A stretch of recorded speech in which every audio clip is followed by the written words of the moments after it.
Hello everyone, welcome to my channel. This is Wendy from Soap Beautiful. Today I'll be making black rose soap. I just feel simple color recently.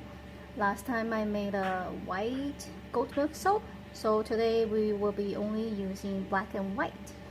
I will be adding my activated charcoal powder to the soap and pipe it on the top with the molten 2D piping tip. So I'll pipe some roses on the top. The colors I'll be adding, actually mainly will be the men's essential oil blend. This contains ylang-ylang, bergamot, and cedarwood. So I'll be adding more ylang-ylang and bergamot to make up to the volume I need. So it's not just for men. So let's get started.